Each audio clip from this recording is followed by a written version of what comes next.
Are you a student, mentor, or parent that loves robotics? Then you're in the right place. Up-to-date info on all things robotics. This is the RoboZone podcast with your host, Pete Ekman.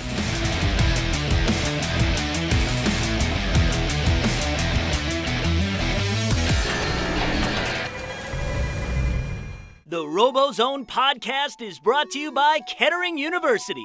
It's a Kettering-built world. Hello and welcome to the 50th episode of the RoboZone podcast. This podcast is for Tuesday, February 27th. In this episode, we talk to no other than the president of FRC, Don Bossi. In addition, we have Rookie Roundup, we have Team of the Week. So let's get ready, and here's our first segment. Now it's time for the first update. So far in this year's Power Up season, we have had 14 updates to the rules manual for Power Up. In the latest incarnation, in Team Update number 14, under the General tab, it states, CTR Electronic Software Update. An issue has been identified in an interaction between the RoboReal image and the CTR Electronics Phoenix software that can result in CTR Electronics CAN motor controllers failing to properly enable, or an error being reported to the driver station. While the exact source of the issue has not been determined between the two components, CTR Electronics Phoenix versions 5.2.2.0 and later contain a patch that reduces the likelihood of the occurrence. Teams are strongly encouraged to update to Phoenix 5.2.2.0 or to learn how to circumvent the issue by reading the additional information found in the CTRE Phoenix documentation under Driver Station System Watchdog /63194. The link to that documentation is in the Team Update number 14, and we will include that link in the show note for this episode. In addition, under Game and Season Manual, under Section 7.2 Robot Restrictions G09, because gameplay is evaluated by human referees, teams are encouraged to make compliance with G09, e.g. if any part of the robot is intersecting the vertical planes defined by the switch fence obvious. Finally, in Section 7.3 under Robot-to-Robot Interaction, under G12, don't collude with your partners to shut down major parts of gameplay. Two or more robots may not isolate or close off any major component of match play, e.g. blocking the exchange, blocking both portals simultaneously, shutting down all access to the power cubes, or quarantining all opponents to a small area of the field. As always, on behalf of RoboZone, we encourage everyone to read the rules. The RoboZone podcast is brought to you by AndyMark.com, your robot parts experts. And now, let's talk about Week 0 at Kettering. Over this past weekend, the RoboZone crew was at Kettering Week 0. We did have the chance to see some teams readying their robots for Week 1, especially at Kettering University. We also had the chance to do some interviewing while we were there, with both mentors and students from other teams. So we encourage everyone to visit us and visit our YouTube channel. Just look up RoboZone Show and see what the interviews that we did at Kettering Week 0. So for our next segment, I had the chance to interview Don Bossi and ask him about Power Up and how things are running so far this season. We hope you enjoy this interview, and don't forget to stick around for our Rookie Roundup and our Team of the Week segments. Hi, this is Pete with the RoboZone podcast. With me, I have none other than the president of FRC, Don Bossi. How are you doing, Don? Good. Good morning, Pete. Nice to see you. So it's our 50th episode, and one of the reasons I wanted to have you on is we've got to know each other over the last year, and we had some pretty good discussions. But with the eve of Power Up, I wanted to get some input from you on how things are going. So how are things going, Don? They're going well, and let me start by congratulating you and RoboZone on your 50th episode, or I guess 50th broadcast. That's pretty impressive. So thank you and congratulations. Hopefully I'll get to talk to you when you're achieving your 500th milestone as well. So wow, that's a lot. That's 10 years from now if it keeps going the way we're going. Nah, you guys are accelerating all the time, just like first. So, and as you said, this week, coming up on our very first week of the first power-up season, we're pretty excited about it, and I think it's going to be a lot of fun this season. Hope the teams are excited too. So I got a couple questions that I always like to ask you questions whenever I see you. So one of the questions that I've been thinking in my mind over the last week was the design for the game this year. Did you guys make it easier for field reset? We absolutely did. Well, field reset and also the volunteers who put the field together the night before the competition starts. We had lots of feedback from last year's game where it looked beautiful and it was an amazing field, but it was not easy to put together. So this year we wanted to keep the game just as exciting and just as visual and just as much fun to play, but at the same time trying to make it a little easier on our volunteers who both help assemble the fields, but also, as you noticed, help reset them between every match.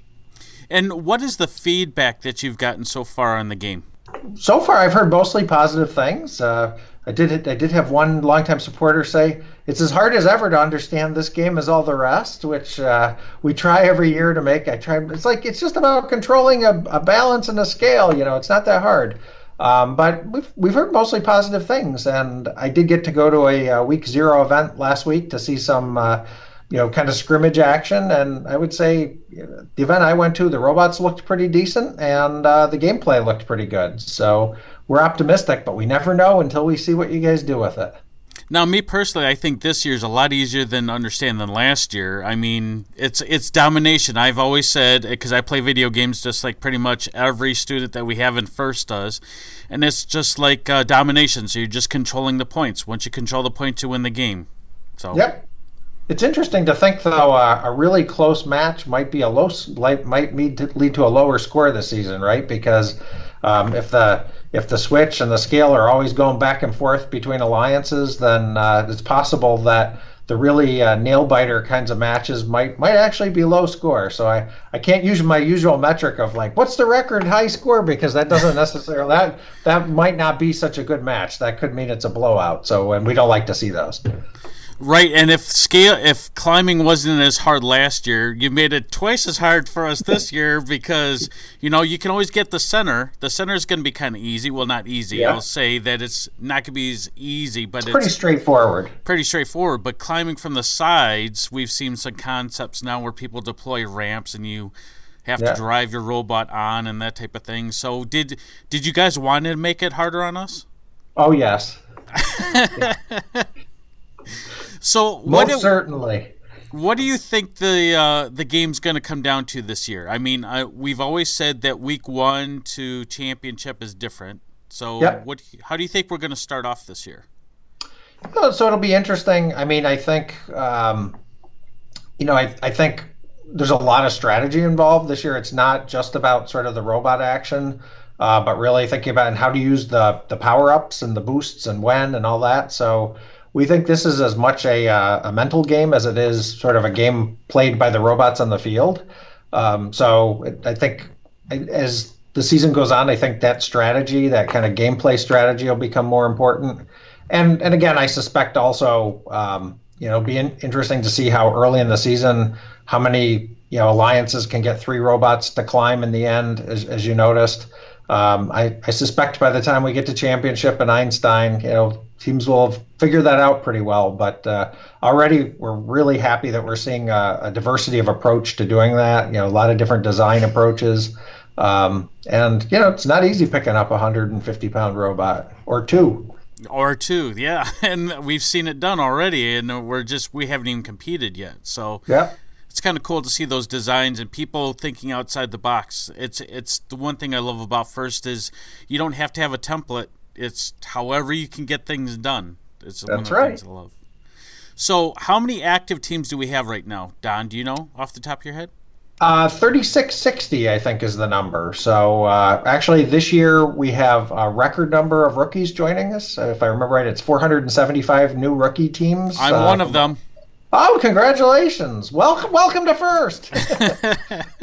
No, that's awesome. So we're very excited. Highest number of rookies we've ever had. I think before this, the previous record was 463. So we got 475.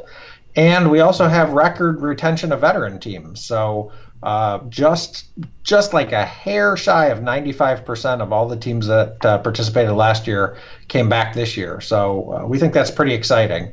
I think hopefully, it shows that FIRST and FIRST Robotics competition are really becoming part of the culture of the country and our schools, and these teams have the same staying power that the football team and the basketball team have.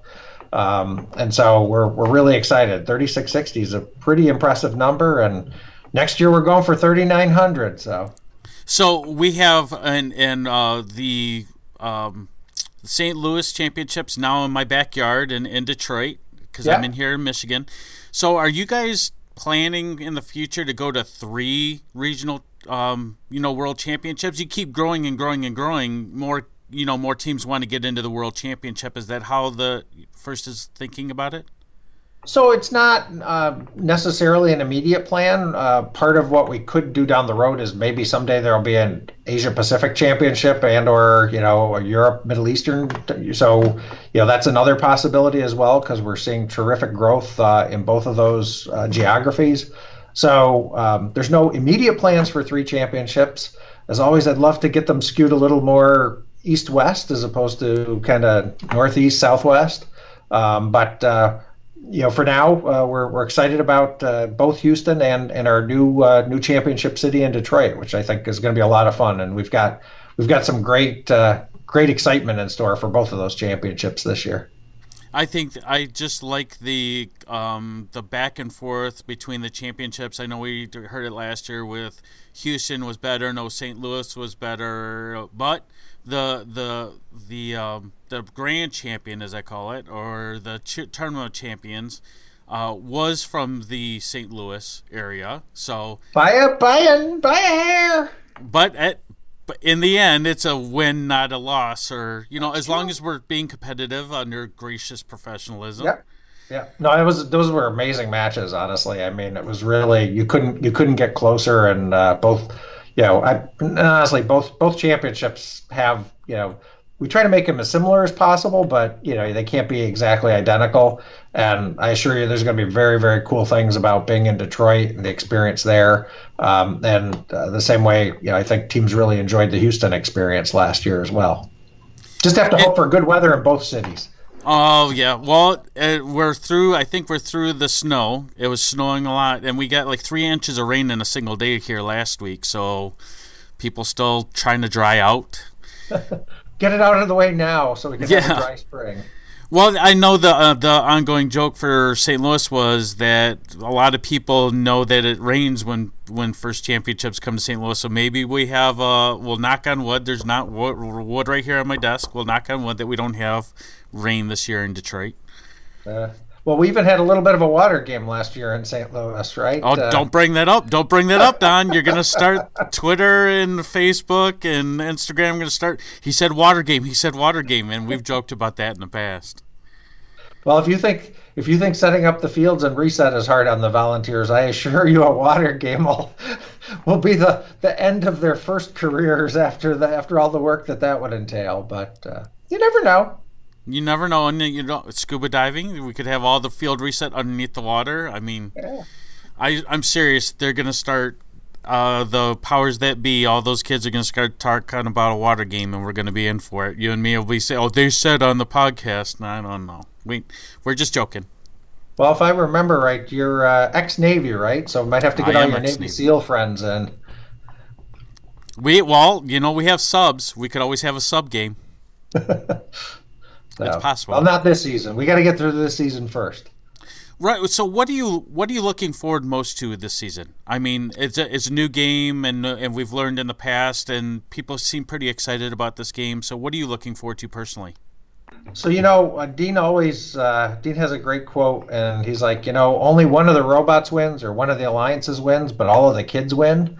And I always say, Frank's focus is a bit more on the winning robot and the alliance and sort of making sure the gameplay and competition's good. My focus is always on making sure that we have an amazing experience for all of the over 500,000 kids that'll participate in FIRST this year. And so what I'm really most excited about is kind of seeing the eyes of those new rookie teams that are going to be coming to events. Your team's very fortunate in that they may be a rookie team, but they have a veteran coach, right? And so, you know what to expect. Well, but you know what to expect, and you know that it's like, I was talking to a rookie team recently, and they're like, oh, we're so, we don't know if we're good enough to go. And I'm like, you have to come to the competition, because what you'll find is you will learn so much there. You'll be helped so much by the people that are around you. And really no other sport is like that in the world, right? I mean, not too many, new football teams go to a match and find out that everybody else is there to help them and help them be their best, even though they're competing. And so what's always exciting for me is that opportunity to see new teams, new coaches, new students get involved. And it really is an experience unlike anything else. And once they've been to an event and they've seen how supportive the community is and what a good time they have, then they're hooked and they'll keep coming back. But it's always really scary and intimidating going to that first event for teams that don't have any experience. And so I'm looking forward to meeting them and seeing the first community really graciously welcome them in and give them that sort of little leg to stand on. So. Yeah, and I'm terrified of my first match. I mean, I don't go to week 4. We're not going to week 4, so we're going to see all this build up and build up and build up, and we're sitting there and we're twiddling our thumbs and we're iterating on the design and we're learning from the game and so forth. But that doesn't mean that I'm not nervous. I mean, yeah. A little nervousness is good, right? Adrenaline is sort of helps you be your best. Yeah, and then you get really tired as the adrenaline comes down, or you come off that adrenaline that I call it a robot hangover on those Sundays after a competition. It's a real thing. So I was going to say you sleep pretty well on Saturday night and kind of turn into a vegetable on Sunday, right? Yeah, and then get ready for Monday because you got to we got to iterate or fix things or something of that nature.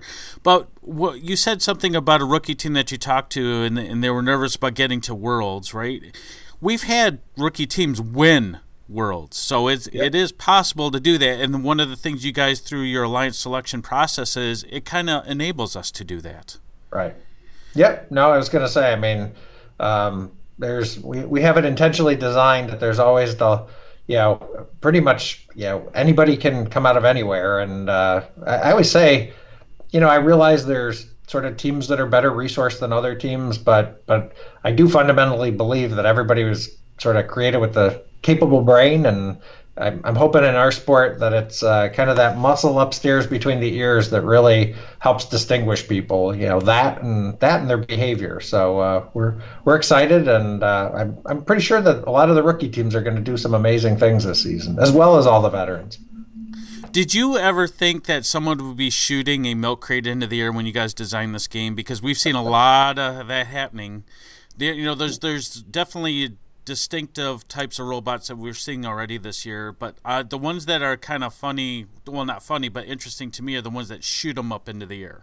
Yeah. So we didn't. I won't say that was our first vision of what would happen, but knowing the first community, I guess we shouldn't be surprised, right? No, that's true. This is an amazing community of inventive folks, and if they can do it and keep it on the platform, and hopefully not hurt anybody in the process, we should be exciting gameplay. Yeah, safety's number one. I know there's, as of yesterday, I believe there are 14 updates to the rules, and there's been everything underneath the sun pretty much. Do you think there's going to be any more rule changes in the next week that people are going to have to prepare for? That's all Frank's department. I'm hoping we saw enough to kind of that things will start to settle down. We try to get it out of the way before the season starts, based on what we see, so it's kind of a level playing field for everyone. Of course, if we learn of any unexpected safety or other issues, we'll certainly update the rules. But hopefully, it's all starting to settle down now. And unfortunately for you, with 500,000 kids competing and all the mentors competing, you have all of us that are analytical people looking at those rules going, you can do this, you can do that. And then you guys have to respond to that. So I feel for you. I was going to say, it's really, I think that's probably one of the challenges that's the hardest to appreciate. But how do you outsmart 500,000 really smart people? or anticipate everything, and we can't. We kind of say, well, we could kind of cover this gamut, and we try to do the best, but you're pretty clever group of folks out there, and We try. yeah, you succeed. I will say that. We have a lot of time to think in our cars on the way. I'm talking about the mentors on our cars on the way, way to work. We have kids that are constantly asking us questions, which makes, things in our mind open up and like, wow, I never thought about that. But that's one of the good things is the kids are learning their analytical skills at the same time they're building robots. Well, I remember it was a first Lego League event a couple years ago, and it was for the Global Innovation Award. And I remember a kid writing on like a sort of a wall where you can put thoughts on or whatever. He's like, I think outside the box because I don't know where the box is. So young people are very good and very creative at thinking outside the box. As we get older, like me, I think you start to think a little more linearly or constrained. But it's really fun to see how wildly creative young folks can be, and even the young at heart. And so I think that's what's really fun about the first experience is just sort of going to an event and seeing someone, as you said, like, we certainly didn't think of people, shooting the milk crates up in the air, but nothing to stop them. And as long as they abide by the rules, as long as they abide by the rules. Yeah. Yep. It's not like they're launching them all the way across, because I could have saw that. Launching all the way across. Don't put, we could put as many motors on these things this year as possible. I'm sure someone thought about launching one across and hitting, catapulting it onto the top. But we designed most of them to have low walls. So if it's got much velocity up there, it could pretty easily bounce off. And I saw quite a few of those during the week 0 event I went to. So. Yeah, I think a lot of, me personally, I think a lot of mentors are looking at their electronics boards and saying, wow, we have to protect it because something could come down and smash it. So. Yeah. Well, I always say, it's funny because, you live in Michigan, I guess one of the automotive capitals of the world. And so designing, systems for reliability and endurance and harsh environments is an important part of the engineering process. And so I always say that's another, it's not something that's front door signature, but it's something that kids learn through their time in FIRST is, what works in theory doesn't always work when you got 150-pound things running into each other and objects launching through the air. And, even when machines go to multiple events throughout the course of the season. So. Right. And I always think like a military man. So a good defense is the best offense. So I don't want my robot to die. No mentor wants the robot to die on the field. So that's number one. Keep them running, and then we can compete. So I'm going to tell you, I greatly appreciate you coming on, not just for the 50th, but just coming onto the podcast the week before. We're 5 days away from competition starting. Actually, 3.5. If you don't include Monday, because we're recording this on Monday. So thank you for taking time out of your schedule and meeting with me and getting something done for the podcast so people can listen to this. Maybe they're going to listen to it right before they start competing this coming week. So is there anything? Thank you, Pete. I really appreciate you giving me the opportunity, and certainly wish the best to you and your new rookie team, and also to the whole community for a really fantastic season. And look forward to seeing it at events this season. Sure. And one more thing, Don, how do we follow you on social media? So I don't have much social media presence. I always say I'm like the least interesting part of FIRST. I do have a Facebook and a LinkedIn account or whatever. Mostly I just like other people's stuff because I don't have enough time to come up with creative content on my own. So, but I should probably do better on that front. But no worries. But there's always FIRST tweets and FIRST Inspires and all those types of things to follow. So. And we follow all those, and I'm sure there's 500,000 kids that can help you with your social media presence. I'm sure they can. They could all do better than me, believe me. Oh, it's all part of a learning process, just like FIRST is. So thanks, Don, for coming on the podcast tonight. Thanks so much. Take care. Have a great season. Up now is the RoboZone Rookie Rundown. Hi, this is Pete Ekman with RoboZone Podcast. This is the 50th. Can you say that, Brandi? 50th episode of the RoboZone Podcast. I can't believe it. Happy 50th anniversary, Pete. Hey, thanks. I hope I'm not 50. But but thanks for coming on. We're changing up our roundup this week. So rather than talk about stuff that teams should be doing last week, we're going to focus on the future, right? That's right. Week 1 is just around the corner. Less than 4 days, depending if you're competing or not. Some may be 3 days now, right? That's absolutely crazy to me. It seems like it was just kickoff yesterday. Yeah, I know. And we were there, and we visited those memories, those fond memories of kickoff. Yes, we did. And I know that there are so many teams that are really excited to get their robots onto the field, but there are so many other things that you need to think about in addition to getting that robot onto the field to get you ready for your events. And that's what we're going to talk about tonight. Nice segue. You're a queen of the segues. Seriously. And not the rolling type, not the Dean Keeman type, you know. It's like I've been doing this for 10 weeks in a row, Pete. Yeah, and we appreciate that. So what is number one that team should be focusing on at this point, Brandi? All right, number 1, this is something that you can work on if your robot's in the bag, out of the bag, whether you're competing at a week 1 event or you're competing down the road, is developing a scouting system. But the thing that I really want to point out is developing a scouting system within your means. So, Pete, you have a little bit smaller of a team. I mean, the EngiNerdz are at about 27 students right now, and we've had as many as 40 students on our team. And the scouting system that you have for your team totally depends on the resources that you have made available to you, whether it's manpower or technology or paper or printers or anything.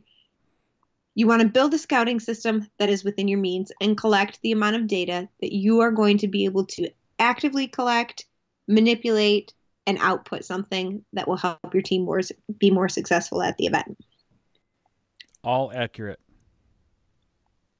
Yeah, so one thing that we do on the EngiNerdz for a little bit smaller of a team is we actually do 1 to 6 scouting.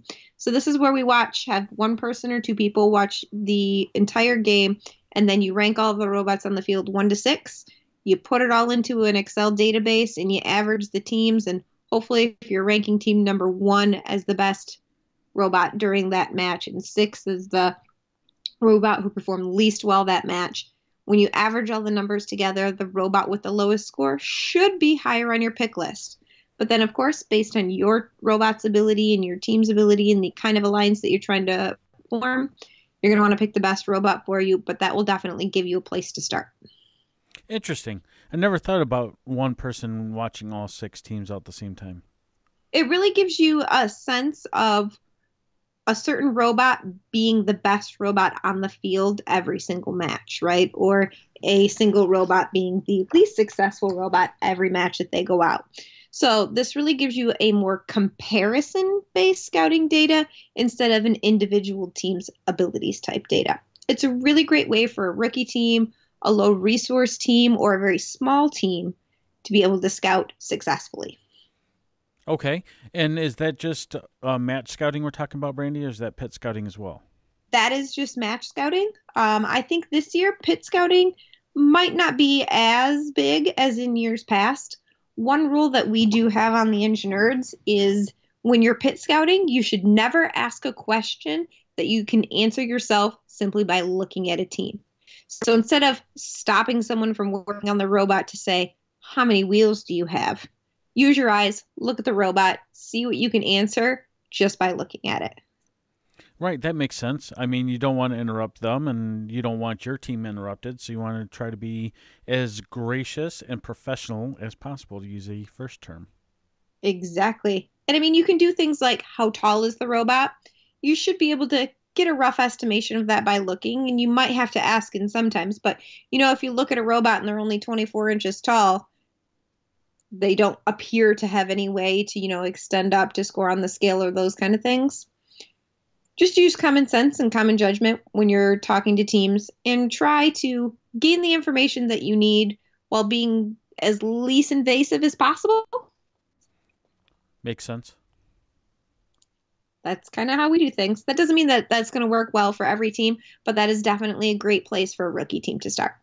And just to expand just briefly on that, on the pit scouting, I think the only thing I was talking to my team about pit scouting was trying to find out if they were like a Mecanum drive or if they are a tank drive or if they could be easily pushed around, that type of thing, because I think defense later on in this season might be playing a huge role, and we're not competing till week 4. So I wanted to give them a little bit of insight.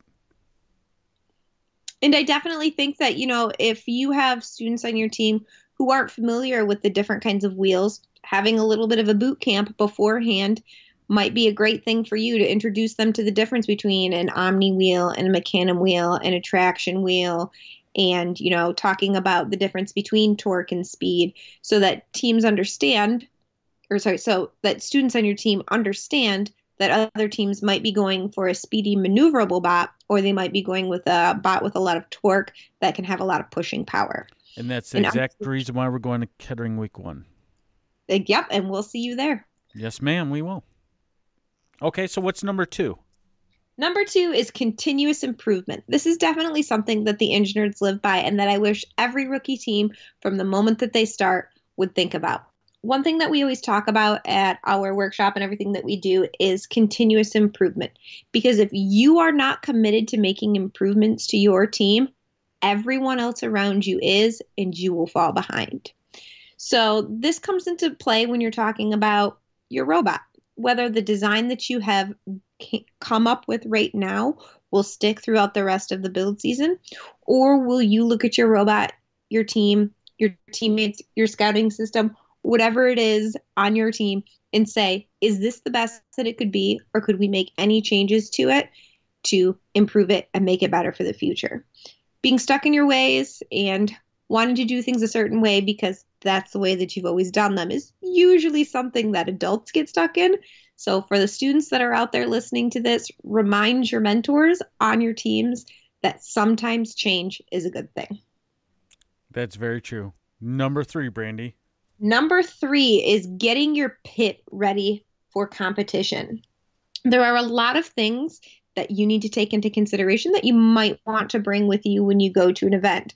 Because when you get there, you're going to get as big as a 10 by 10 pit, as small as an 8 by 8 pit, depending on the district or regional that you are going to and the amount of space that they have divided among all of the teams that are attending. And all you're going to get is an outlet and a table. That's it. You are responsible for bringing everything else. You need to know what tools to bring. The easiest way to know what tools to bring is to look at your robot and say, if something were to break on this robot, what tool would I need to fix it? Make sure that you have the right wrenches. Make sure that you have the right screwdrivers. Make sure that if you have a drill, bring a drill and an extra battery for that drill. Look and say, what extra materials did you need?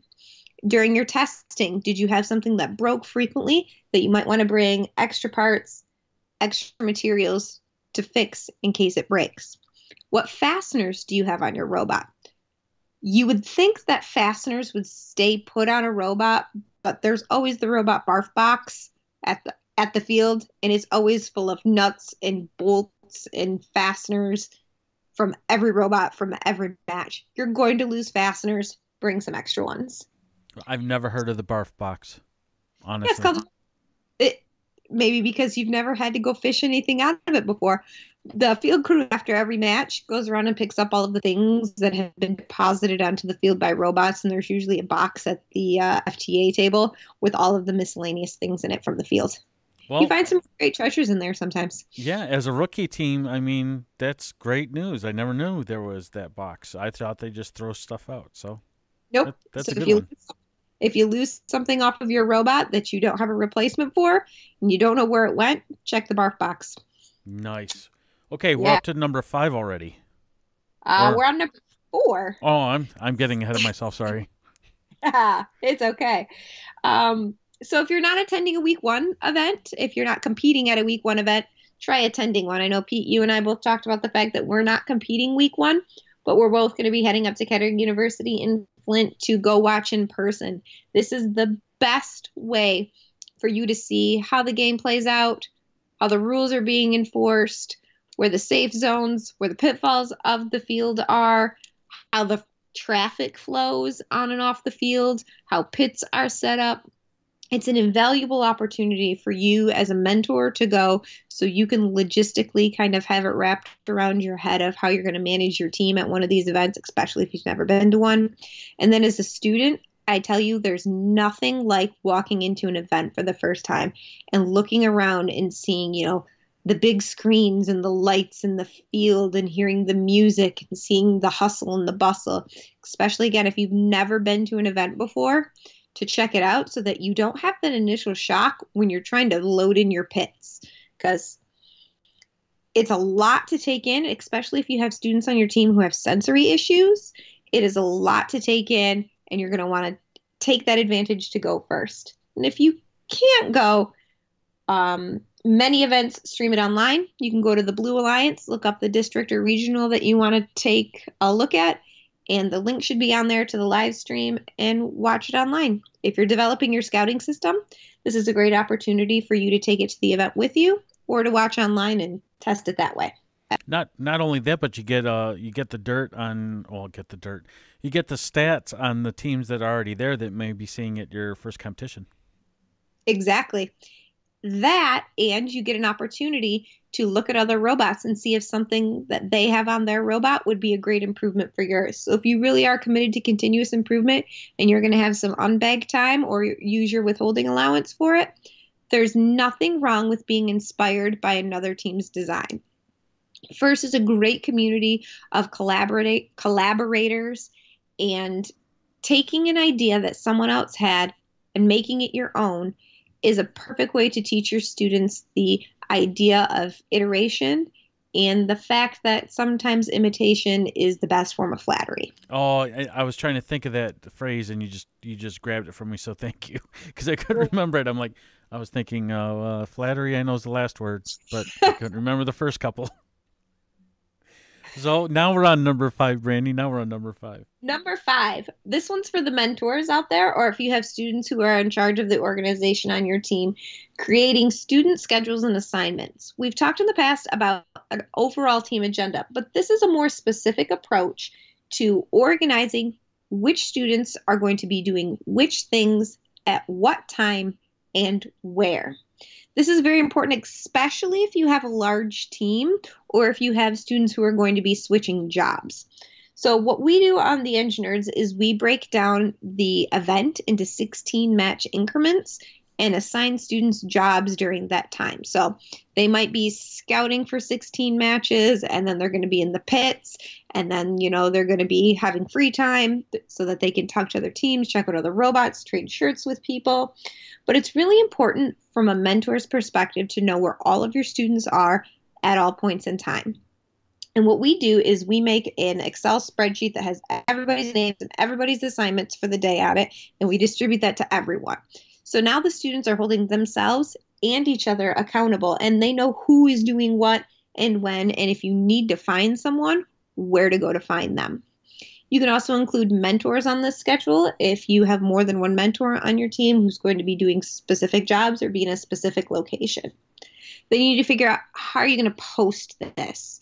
So with us, we create it in a Google Doc, and then I send out a public link to the team and the parents of the teams to have an electronic version that they can access on their phones or download and print if they need to. And there's always good old Slack.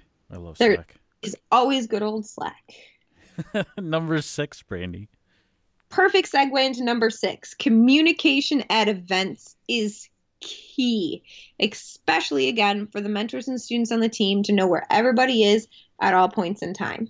And don't forget your parents in this too, because a lot of times if you're sending out announcements, it might be something, like that the competition is running behind schedule and the parents need to be there late to pick the students up, or maybe they need to be the competition, in a miracle is running ahead of schedule and they need to be there to pick up the students early. So you need to decide before your event starts, how are you going to communicate with your students and your parents live at the event? Some really great options for you to look into is Remind. It is a free text messaging app. Slack, which we have covered extensively on these podcasts. Yes, we have.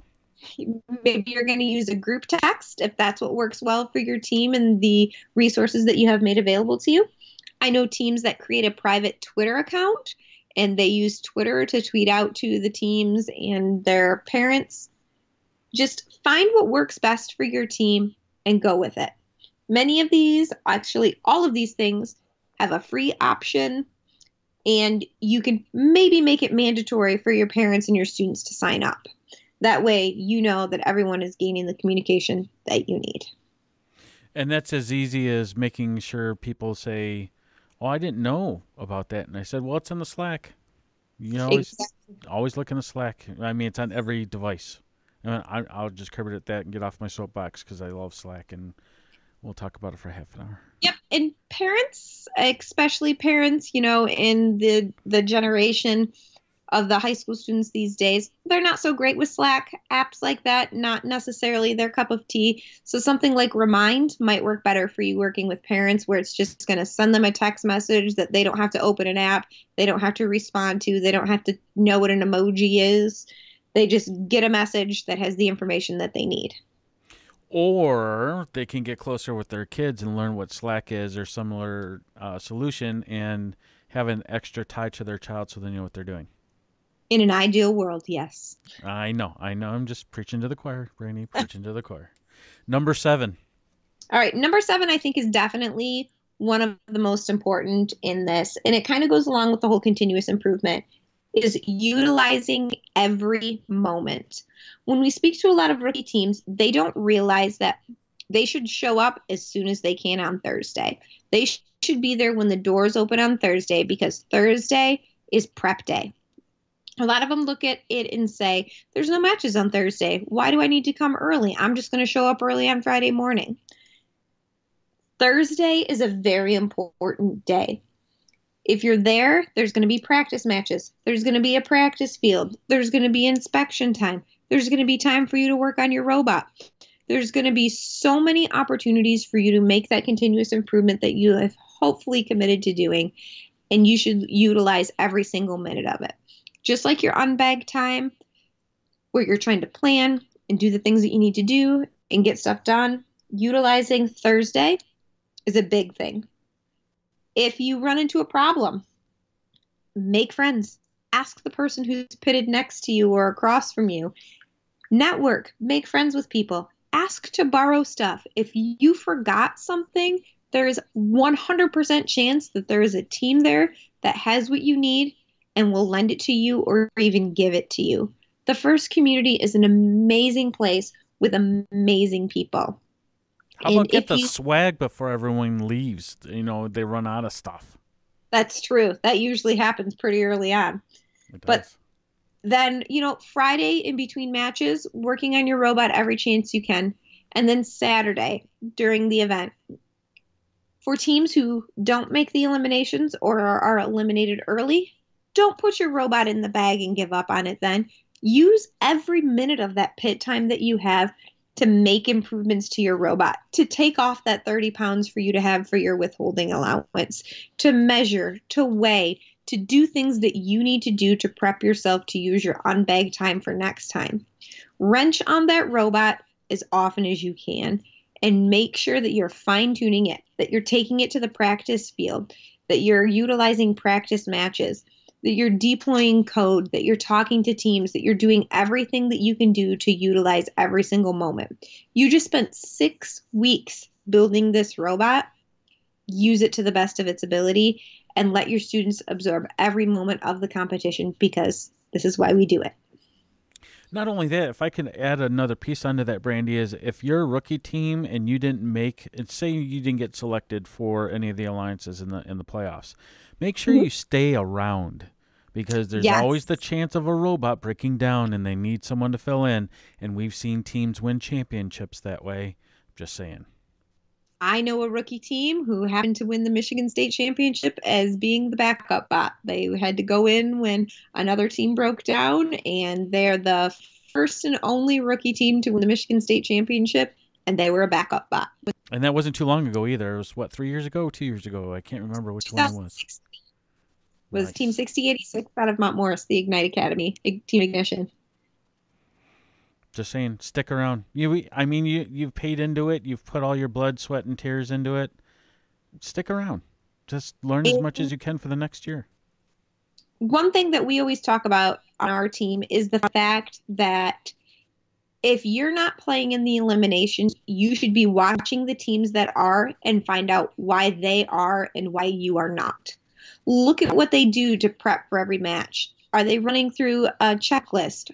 Are they testing their robot? Are they making sure that they are ready to take on the field before every single match? What are they doing that you're not doing so that you can improve that about your team? And maybe there are some things that they do that are far beyond your resources and capabilities, but you might be able to watch what they're doing and adapt it and make it your own for your own team so that in the following years, you can create some more success for yourself.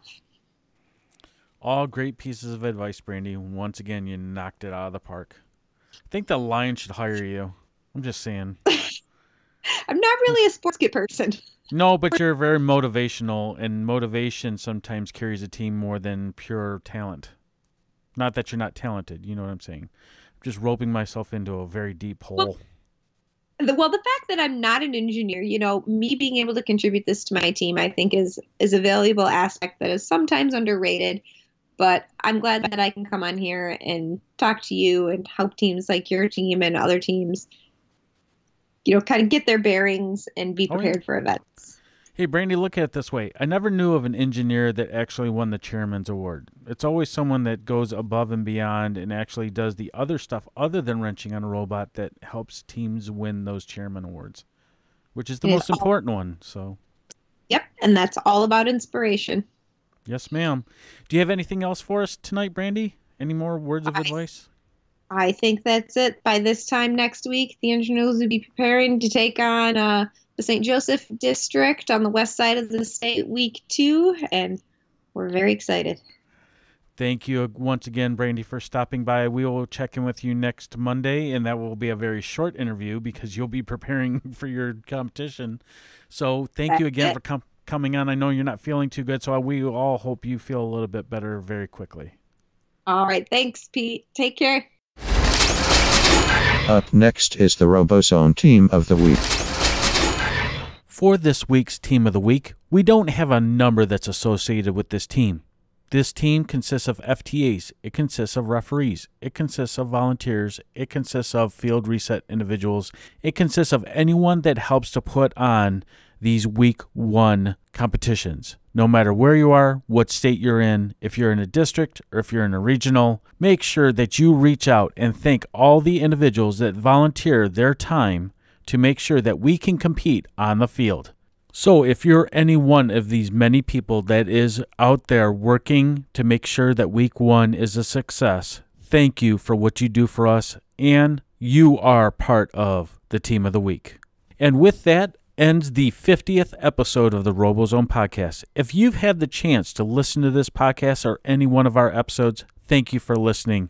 I can't believe it's been 50 episodes so far. We look forward to all the episodes in the future. Thank you for hanging around. Don't forget to subscribe and leave us some feedback on iTunes, podcasts, on SoundCloud, and Google Music. Thank you for listening to the RoboZone podcast. We look forward to talking to you next week. And for all those teams that are in week 1 competitions, good luck, and let's see how this power-up game is going to be played. Have a great week. The RoboZone podcast is brought to you by Kettering University. It's a Kettering-built world.